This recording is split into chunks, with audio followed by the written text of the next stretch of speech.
Oke, Assalamualaikum warahmatullahi wabarakatuh.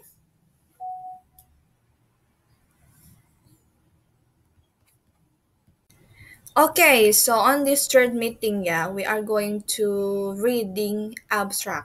So, abstract is formally, found in peer-reviewed journal article. Jadi biasanya abstrak itu ada di setiap academic writing, specifically dibentuk atau dalam bentuk jurnal artikel ya, where they atau the abstract act as a kind of summary to enable researcher to decide if it is worth reading the full article. Yeah. As a student, you will not normally have to write abstract, but it is important to be able to read them effectively. Jadi, kalau bahasa umumnya atau pengetahuan umumnya, abstrak itu seperti sinopsis dalam novel. Biasanya kan kita, if we ever visited library, ya kita biasanya kan mencari suatu novel yang sekiranya cocok atau worth it untuk dibeli. Mungkin kita bisa lihat dari covernya. Ya, maybe some people look at its cover. Ya, look at its cover to buy a novel, to buy a book before they do the payment. Ya, but some people mostly check the synopsis first ya. Jadi sebelum beli buku biasanya sebagian orang mostly sih including myself ya, including saya itu kalau beli buku itu biasanya lihat sinopsisnya dulu yang ada di belakang buku ya, di sampul atau di cover belakang buku. Nah, itu sama seperti halnya dengan abstrak. Namun kalau abstrak itu bedanya dengan sinopsis, kan kalau sinopsis di belakang, kalau abstrak itu ada di depan ya, in the very first page of a journal article. Jadi setelah setelah apa itu? Setelah judul ya, kemudian penulis, nama penulis, afiliasi atau asal penulis, dan selanjutnya itu abstrak. Ya, jadi abstrak itu adanya di depan atau in the very first atau on the very first page of a journal article. Jadi abstrak itu value atau punya peran sebagai sinopsis ya dari suatu jurnal artikel ya. As a student katanya you will not normally have to write abstract. Jadi biasanya untuk seorang pelajar itu bukan tidak normal ya, tidak biasa untuk menulis suatu abstrak. Tapi ini penting, kalian harus tahu abstrak itu ya, dan juga harus tahu bahkan harus bisa mengidentifikasi abstrak. Karena bagaimanapun abstrak adalah a part ya dari sebuah jurnal artikel. An element ya, sebuah konstruksi atau indikator yang mengkonstruksi sebuah academic writing in a form of journal article. Jadi abstrak penting ya untuk kita baca secara efektif, juga kita identifikasi secara proper atau accurately. Gitu ya. Oke, let's get started to the next slide. Nah, di sini ada contoh dari suatu abstrak tentang atau yang berjudul On the Relationship Between Language Learning Strategies ya and Personality Types Among Iranian EFL learners ya. Oke, jadi penulisnya ada dua di sini ya, ada Jahan Bakhsh Nikupur ya dan juga Muhammad Amini Farsani. Nah, ini adalah penulis dari si abstrak ini. Bukan penulis abstrak sih sebenarnya. Ini adalah penulis artikel, jurnal artikel ya yang berjudul tadi On the Relationship Between Language Learning Strategies and Personality Types Among Iranian EFL Learners. Nah, di sini ada yang namanya abstrak, contoh abstrak. Biasanya abstrak itu terdiri antara 150 kata atau tersusun minimal 150 kata sampai 250 kata. Tapi saya juga pernah menemukan abstrak yang maksimalnya itu bukan 250 tapi 275. Ya, jadi it depends on the requirement atau the rules of a certain journal article. Certain journal. Jadi ada beberapa jurnal yang mengkhususkan maksimal abstrak itu ditulis 250 kata. Ada juga yang 200 aja. Ada juga bahkan yang 275. Ya, seperti itu. Nah, jadi di sini ada contoh abstrak ya yang berjudul tadi Relationship Between Language Learning bla bla bla bla. Nah, biasanya di abstrak ini didahului dengan pentingnya topik pentingnya topik untuk diteliti, gitu ya. Jadi di sini biasanya kalimat pertama dalam abstrak itu mendiskusikan atau briefly explain about the importance of the topic of the research.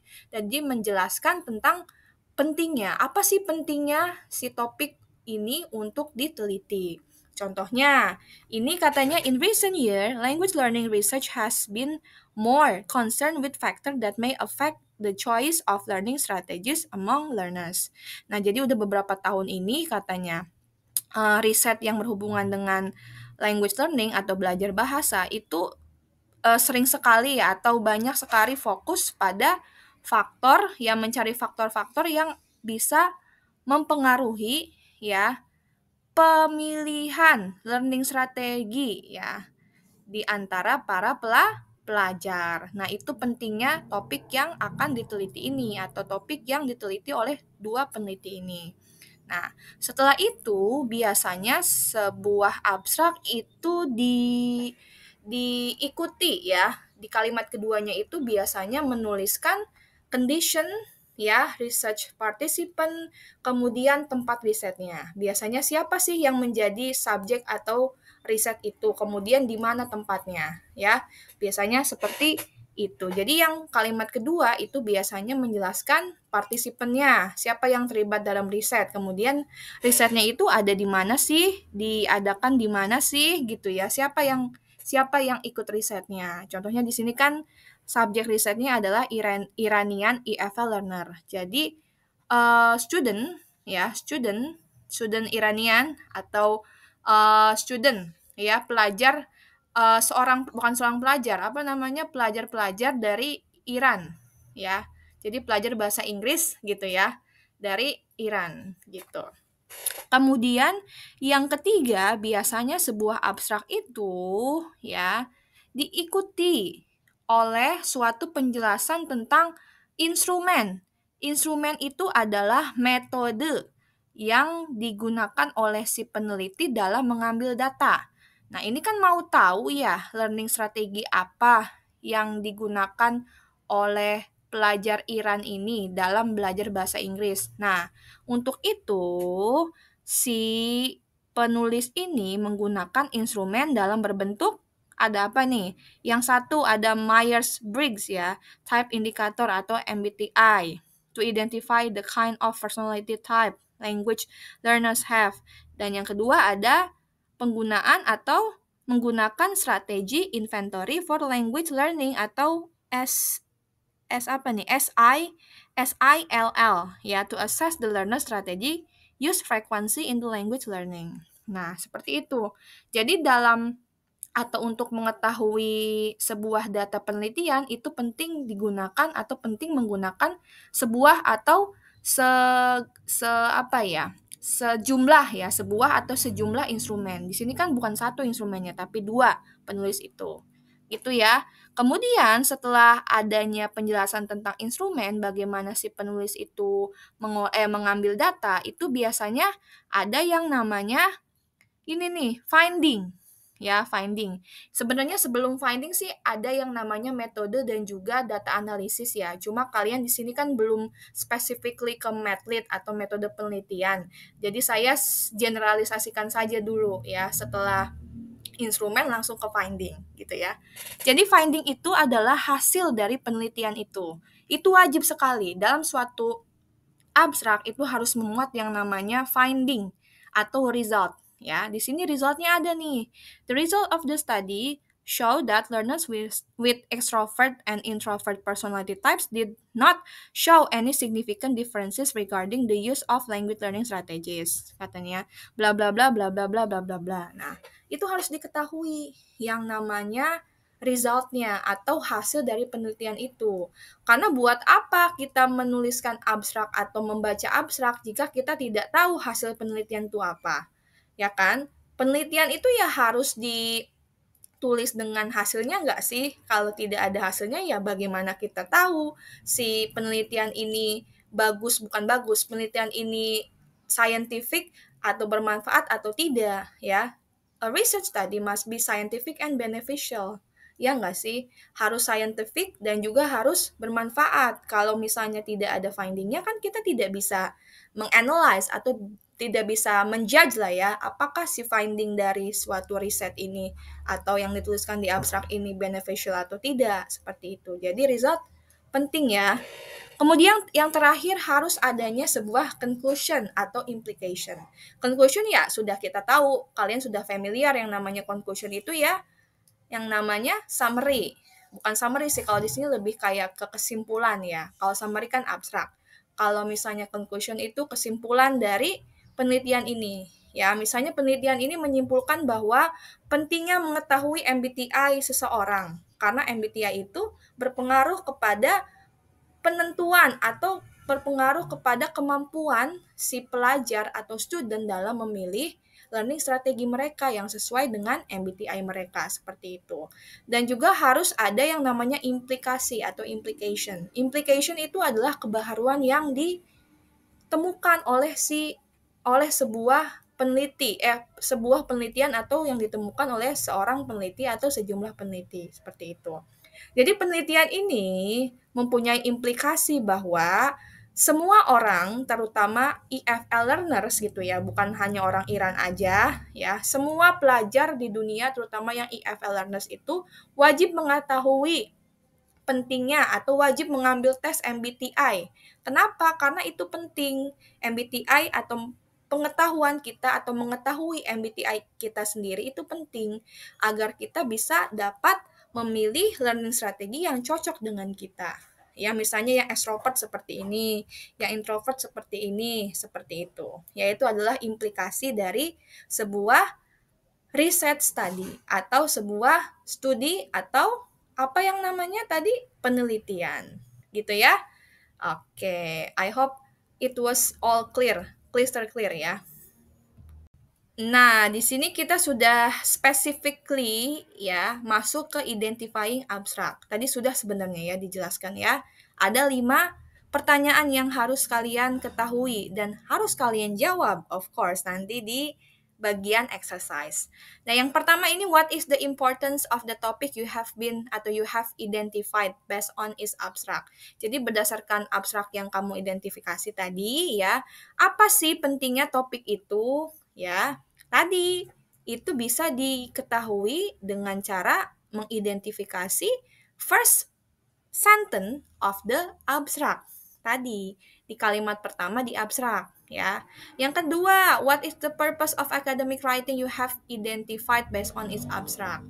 Nah, biasanya di kalimat pertama itu kalau enggak the importance atau enggak the purpose. Jadi, some researcher put a purpose on the very first sentence of the abstract. Ya, but the rest of researcher also ya biasanya meletakkan atau menulis importance itu di yang pertama, kalimat pertama. Kemudian purpose-nya itu ada yang menuliskannya di kalimat kedua.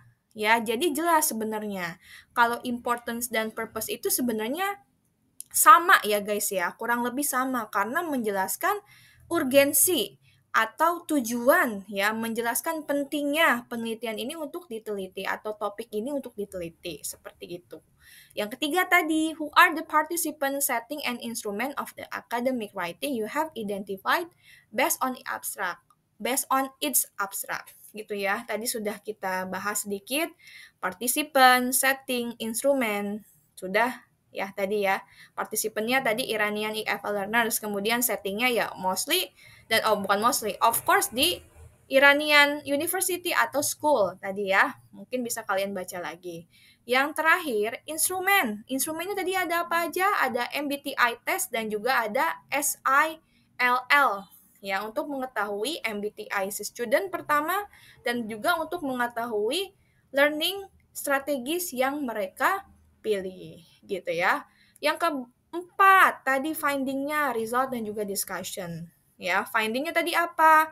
Pentingnya atau ternyata diketahui bahwa student yang extrovert dan juga introvert itu tidak menunjukkan hasil yang signifikan, tidak ada perbedaan jauh lah dalam menentukan learning strategi mereka. Seperti itu. Itu namanya finding, result, or discussion. Nah, yang terakhir, what is the conclusion of implication? Bukan of, and implication. Jadi sudah kita ketahui ya, tadi conclusionnya adalah untuk kita sebagai educators, kalau saya ya personally, dan kalian sebagai EFL learners, ya itu perlu mengetahui MBTI kalian. Karena apa? Jika kalian mengetahui MBTI kalian sendiri, itu kalian bisa dengan mudah memilih ya learning strategi yang paling cocok dan efektif untuk kalian. Jadi implication-nya tadi masih nyambung. Semua pelajar EFL learners around the world misalnya ya, must take MBTI test in order to know their own personality traits. Misalnya seperti itu. Karena personality traits atau personality types itu penting. Penting kenapa? Penting untuk menentukan strategi yang paling efektif dan juga proper ya untuk dirinya sendiri dalam belajar bahasa. Seperti itu ya. Okay guys, in this session ya, in this slide, you are going to do an identification regarding an abstract ya. Jadi kalian di sini akan mengidentifikasi sebuah abstrak. Jadi contohnya sudah saya contohkan, untuk pertanyaannya pun masih sama ya, namun yang bedanya adalah abstraknya. Kalau tadi kan tentang Iranian people EFL learners ya. Nah, yang sekarang apa nih abstraknya? Oke, let's get started ya. Kita lihat sama-sama. Apa sih abstrak yang harus kalian identifikasi sendiri? Oke. Okay, so you are going to an identification atau you are going to identify an abstract ya regarding atau entitled the student extrovert and introvert personality towards speaking performance. Nah, ini risetnya tentang tentang student yang extrovert dan juga introvert personality terhadap speaking performance mereka. Nah, ini ada abstraknya yang ditulis oleh Novita Paradila, Muhammad Zuhri, yang juga Uswatun Hasanah. Nah, ini merupakan riset dari dalam negeri ya, atau lokal. Nah, kalian bisa baca abstraknya dan kemudian setelah kalian selesai baca, you have to identify the abstract. Ya, based on those atau based on previously question ya. Jadi questionnya masih sama, purpose-nya mana, importance-nya mana, kemudian research setting-nya di mana, partisipannya siapa, instrumennya apa, findings-nya apa, discussion-nya apa, sama ya sama finding atau result. Kemudian yang terakhir conclusion-nya atau implication-nya apa. Seperti itu ya. Oke, let's move to the rest of the slide. Actually, there is only one, yeah, only one slide left. Okay, so you are going to identify the abstract, yeah, about student personality, extrovert and introvert towards speaking performance. Yeah, you have to identify the abstract based on these 5 question. Ya, jadi kalian harus menjawab pertanyaan identification atau identifikasi ini. Ya, guys. Oke. Okay? If you have any question related to this task atau exercise, you can directly ask me through WhatsApp ya. Silakan kalian bisa tanya saya di WhatsApp jika ada pertanyaan. Oke? Okay? Best of luck ya guys ya. Do not hesitate to take your time to ask me if you have any question related to this identification exercise. Okay? That's all for me and that's all our material today. Okay, let's close this meeting by reciting Hamdalah. Alhamdulillahirrahmanirrahim. Okay, see you next week guys. Assalamualaikum warahmatullahi wabarakatuh. See you. Good morning all. Have a nice day.